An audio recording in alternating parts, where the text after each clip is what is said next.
Caída Imperio Nule. Tema desarrollado por Mónica Contreras, Lady Ordóñez y Cindy Núñez. Manuel, Miguel,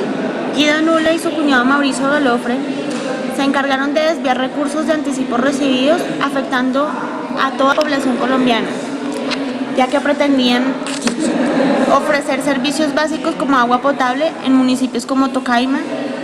Tenían a cargo además 34 obras públicas a nivel nacional, donde se descubrió que los Nule tenían deudas de 574.000 millones de pesos.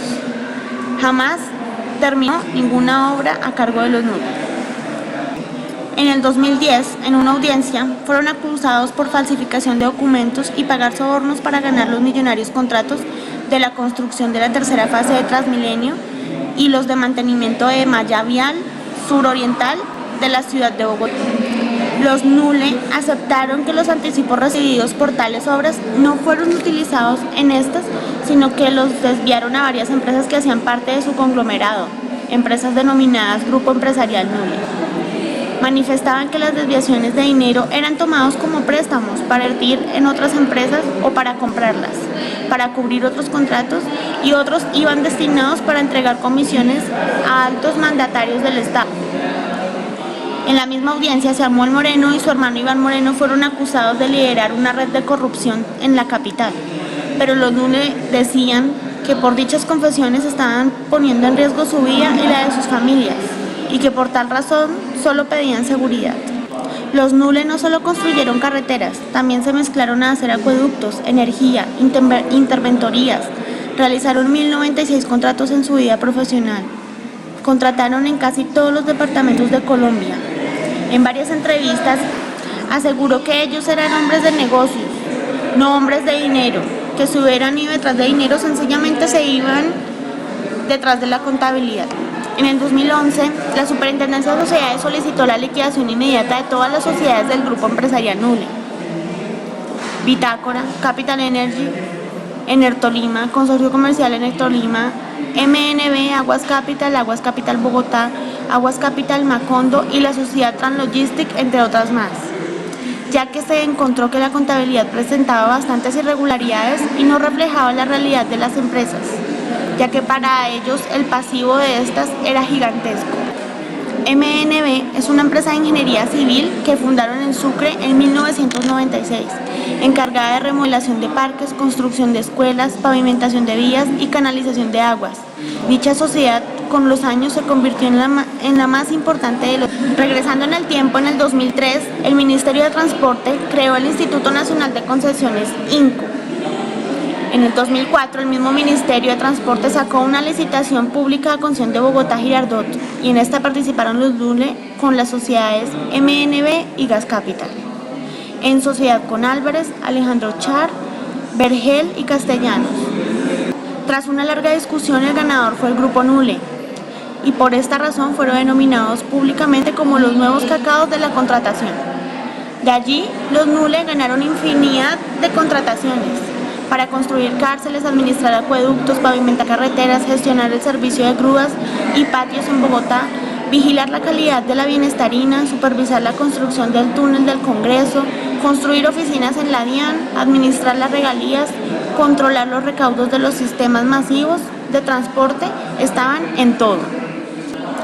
MNB y Gas Capital no habían presentado declaraciones de renta desde el 2006 y parte del 2007.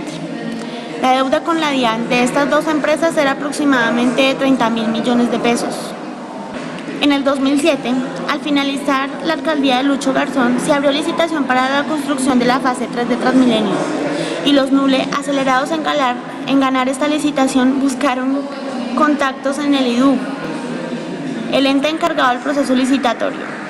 Detectando la Fiscalía que se hace una manipulación en su etapa de selección para la adjudicación de este contrato, es decir, descubren que el pliego de contratos estaba ajustado a lo que puede cumplir y ofrecer el Grupo Nule, y por tal razón contactan a Inocencio Meléndez de Sucre, subdirector del IDU en ese momento. El señor Mauricio Galofre aseguró que junto al señor Inocencio Meléndez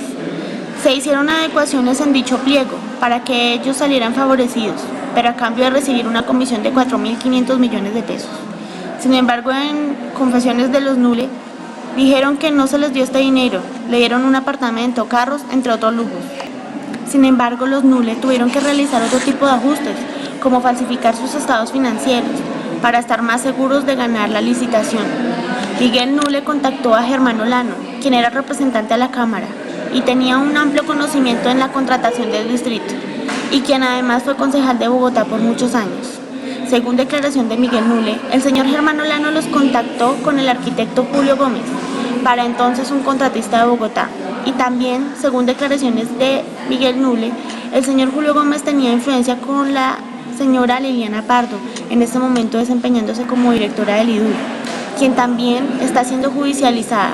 ya que la juez manifiesta que todo se desarrolló con pleno conocimiento de dicha funcionaria del IDU. En esta misma declaración asegura que por esta intermediación pagó 3.500 millones de pesos divididos en dos, para Julio Gómez y para Germán Olano, pero que dicho dinero también tenía que ser repartido a la doctora Liliana Pardo. En el mismo año 2007, a los Nule se les adjudica la contratación de la tercera fase de Transmilenio por la calle 26, un contrato de 315.580 millones de pesos. Después de esto, Samuel Moreno se posiciona como alcalde de Bogotá 2008-12. Investigaciones de la Procuraduría demostraron que en julio del 2008 Álvaro Dávila, abogado y amigo de Samuel Moreno, sostuvo una reunión con los Nule en Miami para presentarle a Iván, donde se negoció el buen trato por la nueva administración y la adjudicación de futuros contratos a cambio de comisiones. Pero después de dicha reunión, siguieron sosteniendo reuniones en Bogotá, en casa de los Moreno y en casa del abogado Álvaro Dávila, pero estas veces vinculando al contralor Miguel Ángel Morales Rossi para ganar contratos en Bogotá, recibiendo un porcentaje del 2% por los contratos adjudicados en la capital a los Nule. Mauricio Antonio Galofre es quien se encarga de hacer falsificaciones entregadas en la licitación de los contratos de la malla vial que ganaron los Nule. Dichas falsificaciones se realizan a los estados financieros y en el reflejo del patrimonio, todo para aumentar el cupo de crédito, faltando a su buena fe. Posteriormente los Nule se vincularon a Proyectar Valores, comisionista de bolsa, y allí era donde iban a parar todos los anticipos que recibían. Sin embargo, ellos no escatimaban en gastos y seguían viviendo con una amplia y costosa vida, pero rápidamente se posicionan desfavorables y comienzan a cerrar los créditos en el exterior, puesto que llegó la crisis del 2008 en el exterior a nivel mundial. Según investigaciones de la Fiscalía General de la Nación, los Nule hicieron un indebido uso de los anticipos, aprovechando que la regulación de estos había desaparecido. Es decir, en el 2002 se expide el decreto 2170 que creaba la figura en la que cuenta especial para controlar las firmas de los contratantes y contratistas, los desembolsos de dichos pagos, pero esta norma desapareció. Cualquiera puede llevarse los dineros de los anticipos a casa, aseguraban. El decreto 2474 eliminó los controles de los anticipos. Fue firmado por varios ministros y a manera de visto bueno llevaban la firma de Edmundo Castillo, secretario jurídico de la Presidencia de la República. Los Nule es un carrusel financiero, ya que usaban las obras como medio para financiarse, para tapar las otras empresas o para beneficios propios, por ejemplo, para pagar sus mesadas personales, sus automóviles. En investigaciones de la Contraloría se indicó que los anticipos fueron utilizados para pagar cuotas de apartamentos de lujo en el exterior y en Colombia, 70 carros de gama alta, motos, gastos de tarjetas de crédito, deudas, alquiler de aviones en el que se movilizaban. Del mismo modo, Panamá, Suiza, Italia, España y Emiratos Árabes eran sus paraísos fiscales, consignando a terceras personas compras de bienes, vinculándose nuevamente en el lavado de activos. Por la sociedad en la que vivimos podemos pronosticar que las situaciones de corrupción agigantan la modernidad líquida que tanto nos referenciaba Bauman en su documental, donde notoriamente apreciamos cómo evolucionan de manera más rápida el interesado en hacer el mal, el interés propio que destruye la economía y sostenibilidad de nuestro país. El escándalo del carrusel de la contratación es la mayor prueba que podemos referenciar sobre la corrupción que actualmente nos abunda. Es un gobierno que nosotros mismos elegimos. Sin embargo, cabe resaltar que los Nule son personas extremadamente astutas y con una inteligencia abrumadora, puesto que fueron capaces, aún después de su caída, de aprovechar dichos vínculos con políticos para salvaguardar y obtener beneficios, refutando un mal manejo por las entidades estatales, cubriendo sus faltas con más faltas, pero de personajes con más altos rangos poderío e importancia. De acuerdo a nuestro análisis, determinamos que los profesionales implicados en este caso como contadores, abogados, políticos, quienes en su etapa de crecimiento profesional fueron formados en universidades reconocidas y prestigiosas, las cuales lucharon por formar profesionales idóneos con alta ética profesional, pero que al pasar de los años ellos mismos se encargaron de tumbar dicha ideología, demostraron todo lo contrario, prestando su conocimiento para aplicarlo de manera negativa e ilegal, puesto que se encargaron de maquillar y alterar información financiera, de traicionar la confianza de una nación, de obrar con mala fe, únicamente por avaricia, que los llevó a cometer tan grande desfalco de sangre económico que afectó a nuestro país.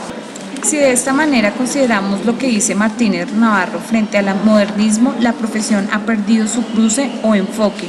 ya que no se aprecia como una actividad humana social con vocación, estabilidad, control, responsabilidad por sus actos, actuar bajo los objetivos apropiados y no por el interés de terceros, en el que lo anteriormente mencionado fue afectado y burlado por quienes actuaron para este grupo de corrupción. En el presente caso se da una etapa preconvencional donde no se obedeció a las normas y el castigo por satisfacer necesidades propias, llegando hacia una etapa convencional, el cual afectó la moral ante la sociedad, en el que el contador actuó de mala fe y como persona no dio orden social a las leyes establecidas. Al aplicar la Ley 43 del 90, el contador incumplió la fe pública, no realizó una propia autoevaluación de la ciencia contable frente a su profesión, violó los principios y normas contables, no fue imparcial en su juicio de objetividad, la mala preparación de informes a sabiendas de lo que estaba haciendo no era lo correcto. La planeación fue contra de la sociedad. Al ejecutar el trabajo fue sucio y no hubo planeación correctiva. Los informes preparados erróneamente y a conciencia de que toda información estaba alterada y lo más importante, defraudó la confianza que le otorgaba a la sociedad por el simple hecho de ser público. Los nules principales actores de la presente situación, quienes influenciaron a diferentes personas que prestan su servicio al público, especialmente los contadores, se prestaron para llevar a cabo objetivos de los nules, de enriquecimiento propio. Estos contadores, como lo manifestamos anteriormente, que bajo su larga formación no tuvieron en cuenta que al final de sus estudios se comprometieron a dar fe pública, es decir, a prestar un servicio público bajo principios de integridad, en la que faltaron atentando contra la ética. Objetividad, dando certificación a estados financieros inciertos, independencia, en el que se prestaron para actuar negativamente para el interés propio, responsabilidad, afectando la conducta ética profesional, dañando la confianza de la sociedad, pero el más importante, actuaron en contra de la conducta ética, donde actuaron negativamente, dejando la profesión desacreditada, la moral universal, afectando la búsqueda de la verdad. En este momento aún es difícil comprender especialmente cómo nadie tuvo a los nules para lograr tener el control total de todas las diferentes adjudicaciones de obras públicas en nuestro país por una larga temporada. Una vez más probamos que cada uno nos adentramos más a ese mundo líquido que nos fortalece nuestros sistemas o estructuras institucionales, donde, como lo decía el profesor Bauman, vivimos en un mundo que pierde al pasar de los años el poder, el respeto y cumplimiento de reglas, la fuerza, los valores, la unión y El grupo Nule mostró una ética teleológica sin importar el deber en sí mismo y, como lo dice Kat y Luisa Monteche, buscan el fin, así los medios no sean los adecuados. Es acá donde los organismos de la vigilancia como profesional se encuentran en una sociedad moderna y líquida sin evidenciar a tiempo las situaciones del contador ante la sociedad. Todos los profesionales que actuaron de manera corrupta, dando una mala imagen del contador público ante la sociedad, en el que entraron contra la norma internacional de la educación de la NIC 4, actuando la mala fe, dañando los valores, la ética y actitud profesional, mala aplicación de la NIC 7, donde la adquisición de nuevos conocimientos fueron aplicados negativamente. Por otra parte, el código de ética inculca al profesional para que identifique las amenazas de la entidad a la que presta sus servicios, dando salvaguardia a aquellas amenazas identificadas y de no poder asumir o dar correctivas a dichas amenazas. Debe renunciar y dar a conocer al Consejo Técnico de Contaduría Pública las inconsistencias incurridas.